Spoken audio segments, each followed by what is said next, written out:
The Zeebrugge Raid was an attempt by the Royal Navy to block the Belgian port of Bruges-Zeebrugge. The British intended to sink obsolete ships in the canal entrance, to prevent German vessels from leaving port. The port was used by the Imperial German Navy as a base for U-boats and light shipping, which were a threat to Allied shipping, especially in the English Channel. Several attempts to close the Flanders ports by bombardment failed, and Operation Hush, a plan to advance up the coast in 1917, proved abortive. As shipping losses to U-boats increased, finding a way to close the ports became urgent and a raid was considered. The first attempt on Zeebrugge was made on the 2nd of April 1918 but cancelled at the last moment, after the wind direction changed and made it impossible to lay a smoke screen. Another attempt was made on the 23rd of April with a concurrent attack on Ostend. 2 of 3 block ships were scuttled in the narrowest part of the Bruges Canal, and 1 of 2 submarines rammed the viaduct, which linked the shore and the mole, to isolate the German garrison. The block ships were sunk in the wrong place and the canal was open after a few days to submarines at high tide. British casualties were 583 men and German losses were 24 men. The raid was publicized by the British around the world as a great victory and many medals were awarded. Background: strategic developments at the end of 1916. A combined operation against Borkum, Ostend and Zeebrugge had been considered by Admiral Lewis Bailey, senior officer on the coast of Ireland. The plan was rejected due to the difficulty of supplying a landing force and the vulnerability of such a force to a land counter-attack. Subsequent proposals were rejected for the same reasons. A bombardment of the Zeebrugge lock gates under cover of a smoke screen was studied by Vice Admiral Sir Reginald Bacon, commander of the Dover Patrol and the Admiralty, in late 1915, but was also rejected, because the risks were considered excessive. In 1916, Commodore Reginald Tyrwhitt proposed an attack to block Zeebrugge, which was rejected and led him to propose a more ambitious operation to capture the mole and the town, as a prelude to advancing on Antwerp. Bacon was asked to give his opinion and rejected the plan, as did the Admiralty. Admiral Roger Keyes was appointed director of the Plans Division at the Admiralty in October 1917, and on the 3rd of December, submitted another plan for the blocking of Zeebrugge and Ostend using old cruisers, in a night attack in the period from 14 to 19 March. Bacon also proposed an operation on the 18th of December, which combined Tyrwhitt's landing on the mole with a blocking operation. A monitor, Sir John Moore, was to land 1,000 troops on the mole. The monitor, General Crawford, was to bombard the lock gates and fortifications from short range, and block ships were to enter the harbour in the confusion. The raid was proposed in 1917 by Admiral Sir John Jellicoe, but was not authorised until Vice Admiral Sir Roger Keyes adapted Bacon's plan for a blocking operation, which would make it difficult for German ships and submarines to leave the port. The raid was approved in January 1918, and crews were obtained from the Grand Fleet to perform a hazardous service. Tactical developments: the possibility of a landing on the Belgian coast was not abandoned, despite the number of rejected plans, and early in 1917 Bacon assisted in the planning of Operation Hush, to land 3 brigades of infantry around Middelkerk, behind the northern extremity of the Western Front. The operation was dependent on the advance of the British armies in the Third Battle of Ypres, and would have no influence on events at Zeebrugge and Ostend. If landings at the ports were achieved, the forces involved would be doomed unless they were relieved by the advance of the armies in Flanders. Bacon devised a plan to destroy the lock gates at Zeebrugge by bombardment with 15-inch guns in the monitors Erebus, Terror and Marshal Salt. The bombardment would have to be undertaken at long range, because of the danger of return fire from the Kaiser Wilhelm battery at Nocken meant aiming at a target 90 by 30 feet at a range of 13 miles, using directions from an artillery observation aircraft. Bacon calculated that 252 shells would be necessary and that it would take at least 84 minutes. If the attempt began with surprise and the bombardment ships were obscured by a smoke screen, the German guns at Knock might not have time to commence return fire accurately before the bombardment ended. Bacon thought that the destruction of the lock gates was worth the sacrifice of a monitor, but that risking all three for no result was impossible to avoid. The plan needed a rare combination of wind, tide and weather. To obtain surprise, the monitors would need to be in position before dawn. Mist and low cloud would make artillery observation from an aircraft impossible, and the wind would have to be blowing from a narrow range of bearings, or the smoke screen would be carried over the ships and expose them to view from the shore. Such conditions were unlikely to recur for several days, and so a second bombardment on the following day would be most unlikely. The bombardment force sailed for Zeebrugge 3 times, when changes in the weather forced a return to England, but on the 11th of May, Bacon ordered another attempt the next day. A buoy was laid 15 miles to the northwest of the mole as a guide, and a second buoy was placed in the position selected for the bombardment. A bearing was taken from the buoy to the base of the mole at Zeebrugge by a ship sailing from the buoy to the mole despite a mist which reduced visibility to a mile and meant that the ship would advance dangerously close to German shore batteries. The ship returned to the buoy by 4:45 a.m. with the bearing and distance. The bombardment ships had taken position. The motor launchers had formed a line, ready to generate the smoke screen, and the escorts formed a square around the monitors. 5 destroyers zigzagged around the fleet as a screen against U-boats. The minesweepers began operating around the monitors, and the covering force cruised in the distance, ready to intercept a German destroyer sortie. Bombardment of Zeebrugge. The 12th of May 1917, the bombardment opened late because of the need to tow Marshal Salt, which slowed the fleet, and haze off the harbour. 2 Royal Naval Air Service artillery observation aircraft from Dunkirk, which had taken off at 2 a.m., had to wait from 3 a.m. over Zeebrugge for almost 2 hours. The aircraft were met by 7 Sopwith pups from 4 Squadron, which patrolled the coast from 5:45 a.m. as 6 Sopwith triplanes of 10 Squadron flew over the fleet. One of the artillery observation aircraft had engine trouble and force landed in the Netherlands, and the other ran short of petrol. Firing from the monitors commenced just after 5 a.m., and at first fell short, with many of the shells failing to explode, which left the aircraft unable to signal the fall of shot. The bombardment became very accurate soon after, and Marshal Salt hit the target with its 12th shell and Erebus with its 26th. Terror was most hampered by the loss of one of the aircraft and dud shells. Only 45 of the 250 shells fired were reported, and the aircraft had to return because of lack of fuel at 5:30 a.m., leaving the last half hour of the bombardment reliant on estimated corrections.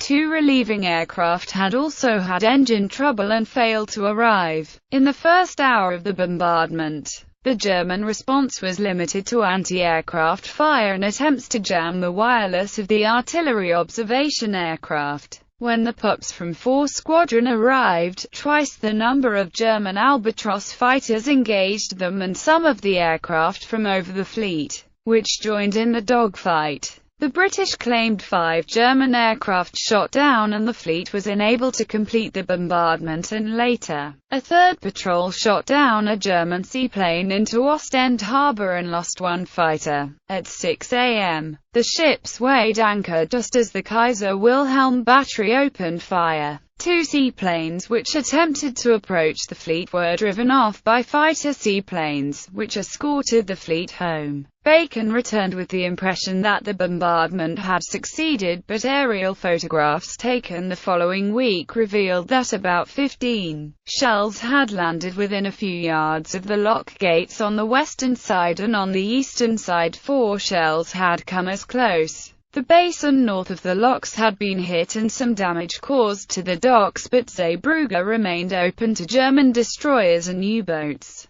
It was concluded that had the monitors been ready to fire as soon as the observer in the artillery observation aircraft signaled, or if the shoot had been reported throughout, the lock gates would have been hit and Bacon prepared to bombard Ostend harbour. Bombardment of Ostend. The 5th of June 1917 attempts to bombard Ostend on 26 and the 27th of May were abandoned because of poor weather, but on the 4th of June the bombardment ships sailed for the Rattlebank off Ostend. The bombardment force was smaller and the covering force larger. Since surprise was less likely, the Harwich force provided a covering force of 4 light cruisers, a flotilla leader and 8 destroyers off the Thornton Bank, and a second wave of 4 light cruisers and 8 destroyers to guard against an attack from the Shawan Bank. The firing buoy and its bearing and range from the target were established using the same method as at Zeebrugge, and the escorting ships formed a square around the bombardment ships.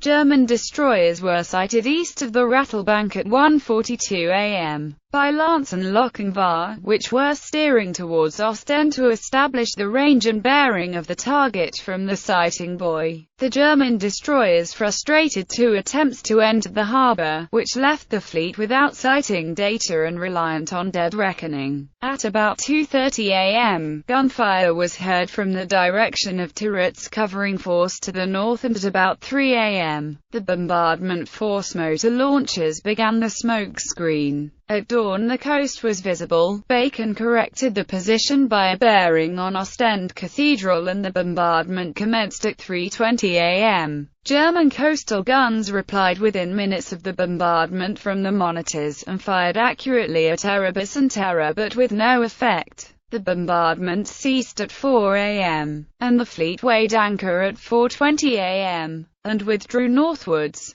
Turret's covering force guarded the ships from a point 5 miles distant, having engaged 2 German destroyers as they tried to reach Zeebrugge and sunk S-20. Ostend was a larger target than that at Zeebrugge and could be seen from the sea, which made accurate shooting easier. The dockyard was hit by 20 out of 115 shells, and intelligence reports noted the sinking of a lighter, a UC boat, and damage to 3 destroyers. The reports also noted that the attack had caused anxiety to the German command. Had Bacon been able to repeat the bombardments at short intervals, the damage would have soon severely hampered German naval operations from the Flanders coast. Bacon planned more bombardments, but these were all postponed because of essential conditions like adequate weather for the bombardments not being met, and after several months the bombardments resumed after the Germans had been able to repair the damage.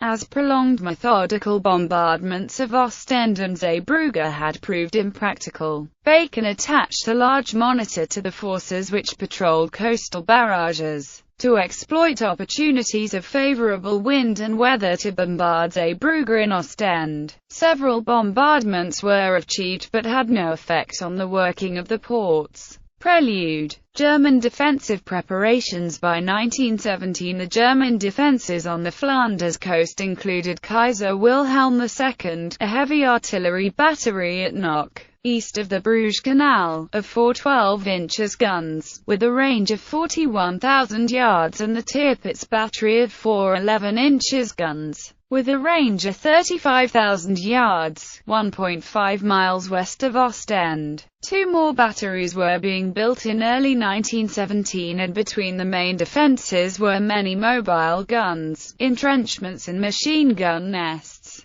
The only vulnerable part of the German defensive system was the lock gates at Zeebrugge, which, if destroyed, would make the canal to Bruges tidal and drastically reduce the number of ships and submarines which could pass along it. British offensive preparations. The cruisers involved in the blockade, including HMS Vindictive, were equipped in Chatham by over 2,000 workers for the special fitting out and stripping out of unnecessary equipment, including their masts. Iris, Daffodil and the submarines were fitted out in Portsmouth. The fleet made its rendezvous at Swin Deep, about 8 miles south of Clacton. Almost none of the participants were aware of their target. The first opportunity for the raid was early April 1918, and on the 2nd of April the fleet sailed and Zeebrugge was bombed by 65 Squadron from Dunkirk. The success of the raid depended upon smoke screens to protect the British ships from the fire of German coastal artillery. But the wind direction was unfavorable, and the attack was called off. Zeebrugge was visible to the fleet and the fleet to the Germans in Zeebrugge. 77 ships of all sizes, some with their lights already switched off, had to make a sharp turn to the west to return to their bases. Zeebrugge Raid. On the 23rd of April a second attempt was made, in conjunction with a raid on the neighbouring harbour of Ostend. The raid began with a diversion against the mile-long Zeebrugge Mole. The attack was led by an old cruiser, Vindictive, with 2 Mersey ferries, Daffodil and Iris II. The 3 ships were accompanied by 2 old submarines, which were filled with explosives to blow up the viaduct connecting the mole to the shore. Vindictive was to land a force of 200 Royal Marines at the entrance to the Bruges Canal to destroy German gun positions. At the time of the landing the wind changed and the smokescreen to cover the ship was blown offshore. The Marines immediately came under heavy fire and suffered many casualties. Vindictive was spotted by German gun positions and forced to land in the wrong location, resulting in the loss of the Marines' heavy gun support. Eventually the submarine HMS C3, commanded by Lt. R.D. Sanford, destroyed the viaduct with an explosion. Sanford was awarded the Victoria Cross for this action. The attempt to sink 3 old cruisers, to block the flow of traffic in and out of the port of Bruges-Zeebrugge failed. The failure of the attack on the Zeebrugge Mole resulted in heavy German fire on the 3 blocking ships, HMS Thetis, Intrepid and Iphigenia, which were filled with concrete. Thetis did not make it to the canal entrance, after it hit an obstruction and was scuttled prematurely. The 2 other ships were sunk at the narrowest point of the canal. The submarines C1 under Lieutenant A.C. Newbold and C3 under Lieutenant R.D. Sanford were old, each with a volunteer crew of 1 other officer and 4 ratings. They had 5 tons of amytol packed into their forends and were to be driven into the viaduct and then blown up, to prevent reinforcement of the German garrison on the Mole. The crews were to abandon their submarines shortly before the collision with the viaduct, leaving the submarines to steer themselves automatically, but during the passage from Dover, C1 parted with its tow and arrived too late to take part in the operation. Aftermath. Analysis. In 1931, Henry Newbolt, the official historian, wrote that before the raid 2 submarines entered or left the Flanders bases each day and continued at that rate during the week after the raid. The block ships were in the wrong position when sunk and only managed to obstruct the canal for a few days. The Germans removed 2 piers in the western bank of the canal near the block ships and dredged a channel through the silt near the sterns of the block ships. The Germans were then able to move submarines along the channel past the block ships at high tide. The average was maintained until June, when the rate fell to about 1 submarine per day, to an extent due to a bombardment of Zeebrugge on the 9th of June. After the damage was repaired, the rate of U-boat traffic did not return to the pre-raid level. Newbolt considered that this was caused by the recall of some U-boats to Germany in June, after reports that operations in the Dover Straits had become too dangerous. The usual remedy of increased destroyer raids was not possible, because of the difficulty in using Zeebrugge as a harbour. Newbolt also wrote that the raid on Zeebrugge was part of an anti-submarine campaign which had lasted for 5 months, using patrols and minefields to close the straits, and which continued despite the most destructive sortie achieved by the Germans during the war. The campaign inflicted a steady attrition on the Flanders U-boats, and the attack on Zeebrugge came when the German blockade of Britain, was supposed to have reduced drastically the resources and endurance of the British Empire. News of the raid was skillfully exploited to raise Allied morale and to foreshadow victory possunt quia posse videntur. Bacon wrote in 1931 that the operational failures were due in part to the recently appointed Keyes changing the plans made by Bacon, a seagoing commander with intimate knowledge of the tidal and navigational conditions in the Ostend and Zeebrugge areas.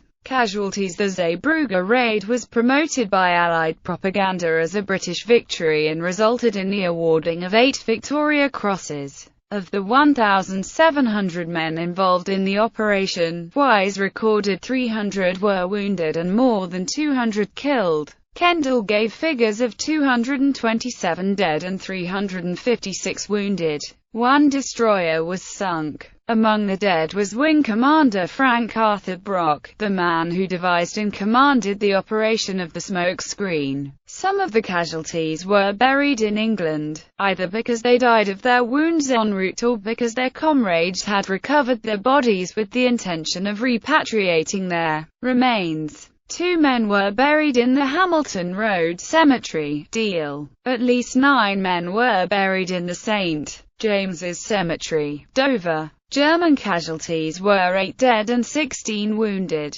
Commemoration. On the 23rd of April 1964, some of the 46 survivors of the raid, families, the Mayor of Deal and a large Royal Marines Honour Guard held a service of commemoration for their fallen comrades at the Royal Marines Barracks in Deal. A tree was planted near the officers' quarters in remembrance. A message from Winston Churchill to the ex-servicemen was read to those assembled, and the event was reported in the Deal, Walmer and Sandwich Mercury newspaper on 23 and 30 April 1964. In Dover there are 2 memorials, the Zeebrugge Bell with memorial plaque in the town hall, given to Dover by the King of the Belgians in 1918, and the Zeebrugge Memorial in St. James's Cemetery, where a regular memorial service is held. Gallery SS Brussels, torpedoed several times during the raid by the British and scuttled by the Germans in October 1918. Dedication texts of Zeebrugge Cross of Sacrifice in Dover. Zeebrugge Memorial and graves from St. James Cemetery in Dover. Commemorative plate in the port of Zeebrugge.